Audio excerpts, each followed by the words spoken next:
ქრისტე მაცხონოს ჩვენი მიცვალებულნი და ჩვენ შეგვიწყალნეს. სახელითა მამისაითა და ძისაითა და სულისა წმინდისაითა. ჩვენ ადრე ვისაუბრეთ ამ თემაზე და მამები ესე განმარტავენ ღვთისმეტყველები, რომ იოანე ნათლისმცემლის აი ეს ადგილი წმინდა წერილისა, სადაც წერია, რომ იოანე ნათლისმცემელი ჭდილში მოექცევა თავის თავს, როცა იგი ამბობს, რომ ჩემი არს მოკლება და უფალი უნდა გამოჩნდეს, რომლის წინამორბედათაც თავად იოანე მოგვევლინა, რომ და იოანე ამას მოციქულების წინაშე ამბობს, განაცხადებს, რომ იგი როგორც სიძის მეგობარი ისია და ქორწილის ჟამს სიძის მეგობარი უკან დგება ჭდილში და წინა მხარეს სწორედ სიძე წარსდგება.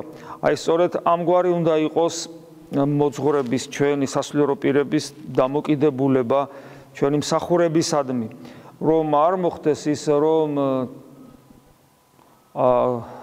რაღაცნაირად ეს დიდი საცდური არის, რომ სასულიერო პირმა თავისკენ არ წაიყვანოს მრევლი, არამედ ქრისტესკენ მიიყვანოს, წაიყვანოს, ქრისტესკენ წარუძღვეს და მოძღვარი სწორედ ამას ნიშნავს და ამიტომ ქვია მღვდელს მოძღვარი, რომ სწორედ უნდა წაუძღვეს მრევლს სიტყვი სამწყსოს ქრისტესაკენ და თავად არ უნდა გადაფაროს ქრისტე და კიდევ ერთხელ ვიმეორებ თავისკენ არ უნდა მიიზიდოს და ეს შეუძლებელია მოხდეს თავისუფლების გარეშე. ამიტომაც ყოველთვის ხაზს უსვამთ იმას, რომ სულიერ ცხოვრებაში უდიდესი მნიშვნელობა აქვს თავისუფლებას. მეორე ერთის მხრივ, რა თქმა უნდა, თავისუფლება დიდი საცდურია თითოეული ადამიანისათვის, იმ გაგებით, რომ მან შეიძლება ჩვენ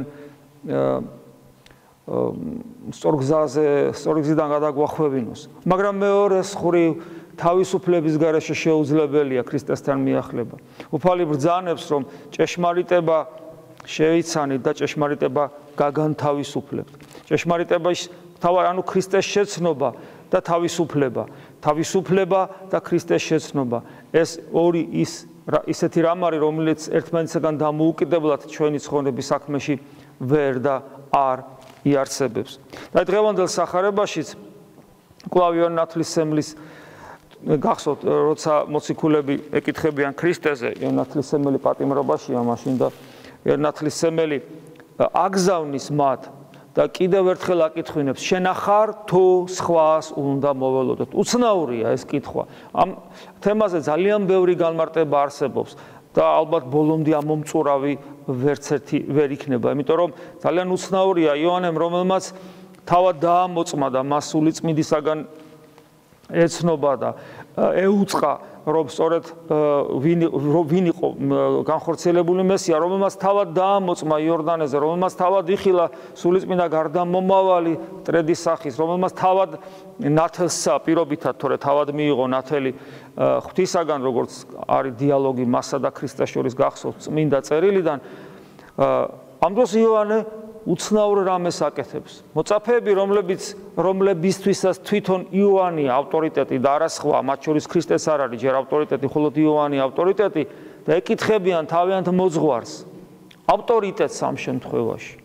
ნახეთ როგორ არის, ავტორიტეტია იოანე, ავტორიტეტს ეკითხებიან.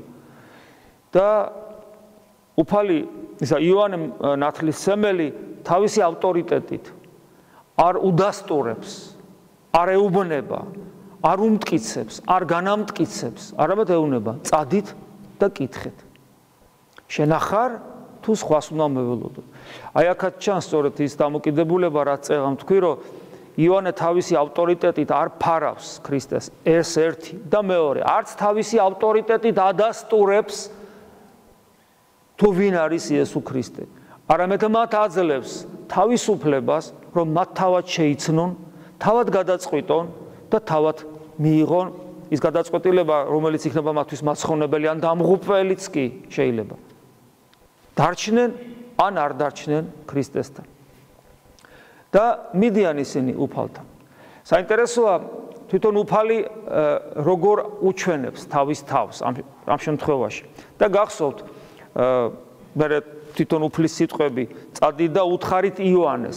აქაც უფალი მათ თავისუფლებას არ ეხება. ნახეთ რა საოცრად არის, უფალი არ ეუბნება რომ აი ნახეთ მე რა გავაკეთე და მოდით ახლა ჩემთან იყავით. იოანეს კითხვაზე პასუხს ესეც იძლევა. წადით და უთხარით იოანეს რა ხდებოდა და რა ხდებოდა. ხო?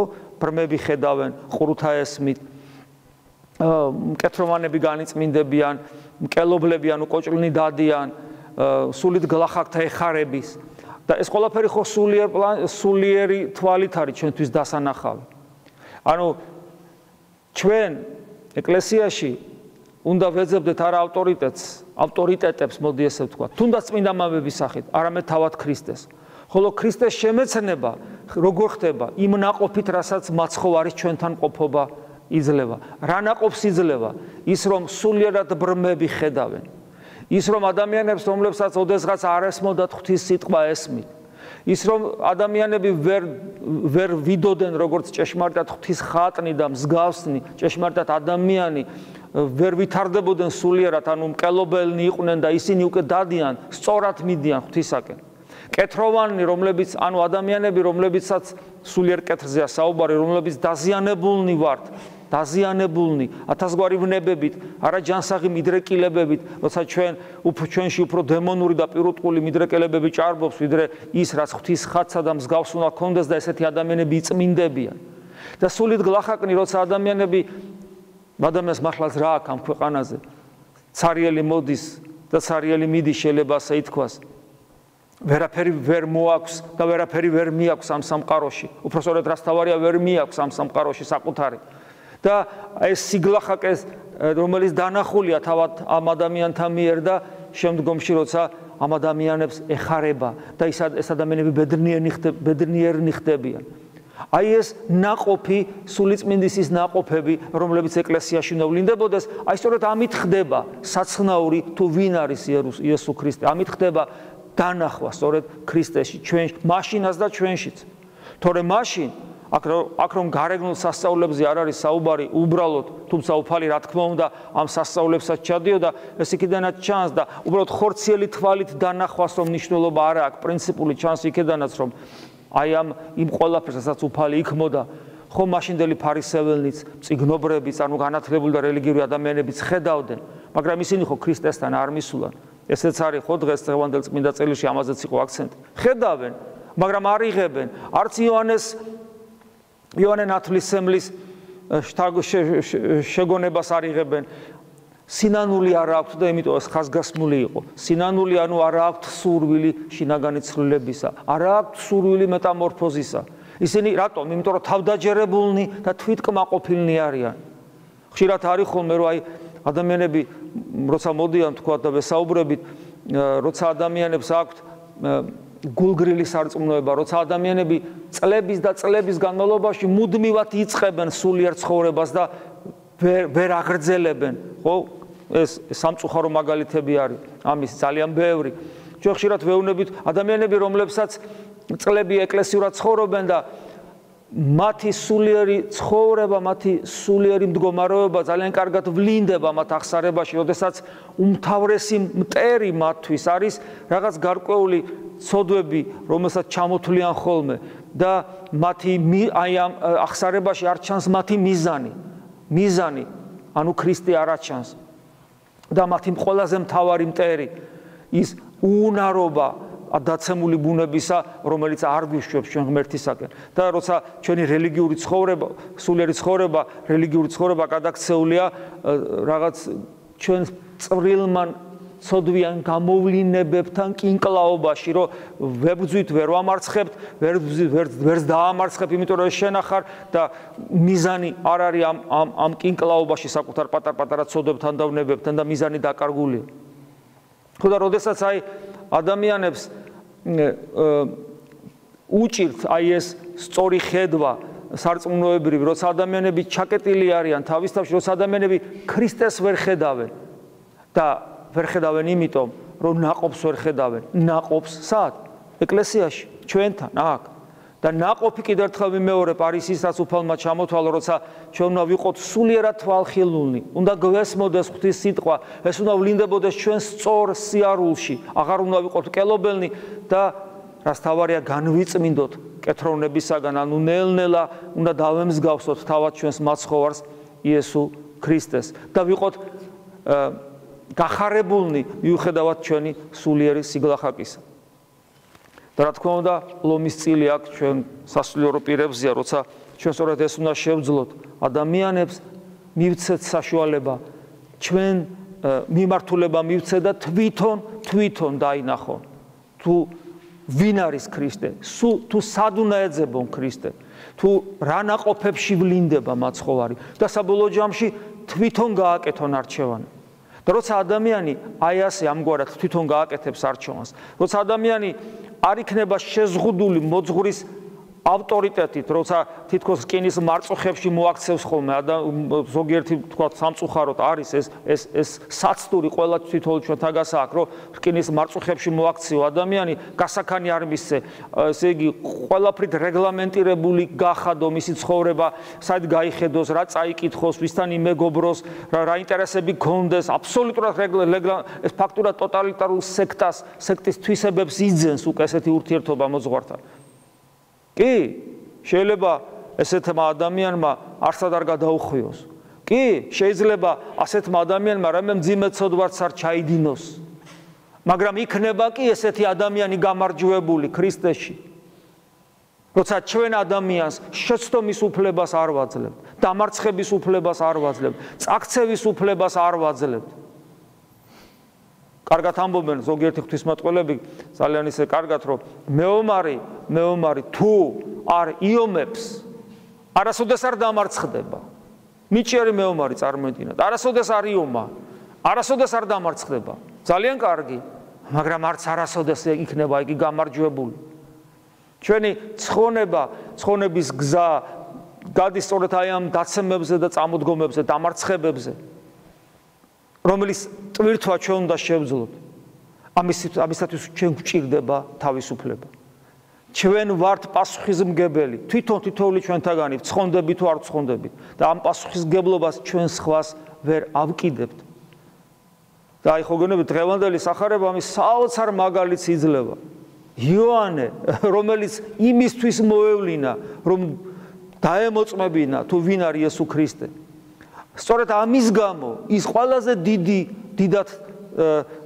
ყველაზე დიდია, როგორც უფალი ამბობს ადამიანთა შორის, ვინ ჩობილა დედაკაცისაგან, სწორედ აი ამ მისიის გამო, უდიდესი მისია.